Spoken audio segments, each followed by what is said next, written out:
we need to save a copy of this photo to your file locker.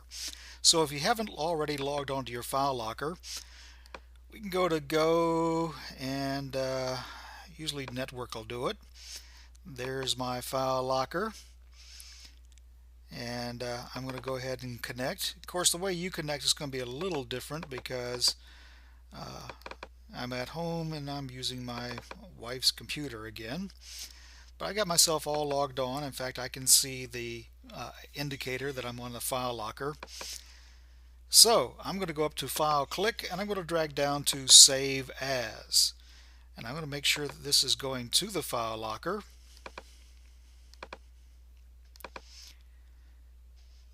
And I'm going to save this in the Photoshop format. And this is going to be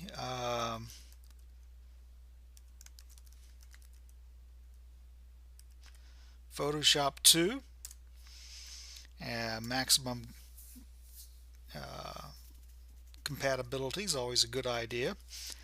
Now, having done that, normally at this point in time, we would create the PDF and email the PDF to your instructor.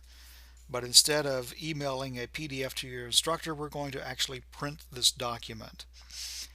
So, and I seem to be still arguing with the file locker at this point in time.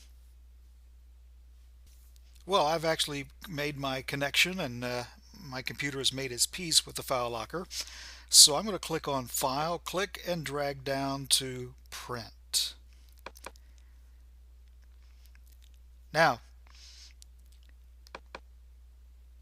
usually when you come into print, it's going to be in what's called the portrait mode, which is this mode where the paper is normal.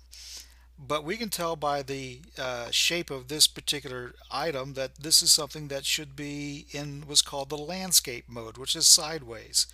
So I change my orientation for that.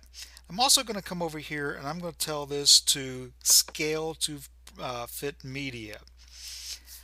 That's going to make sure that my paper size, that the picture fits properly on the paper. Having done that, the only thing left to do is to click on the word print. And it's going to come up. You're going to see something called like printer 1, printer 2, printer 3. It may be different because we may be changing the way we print in our lab. But however it is in the lab, make sure that you've got one of the printers that's in the lab or the print server. We may have a print server going in the lab when you do this. Then all you have to do is click on the word print. This will head off to the printer. If we have a print server, you'll have to go to the print server to release the photo to the actual printer. If the print server isn't in yet, it should be printing on your printer. Once your document prints, make sure you collect it from the printer, hand it in to your instructor, and you have completed this assignment for Photoshop number 2.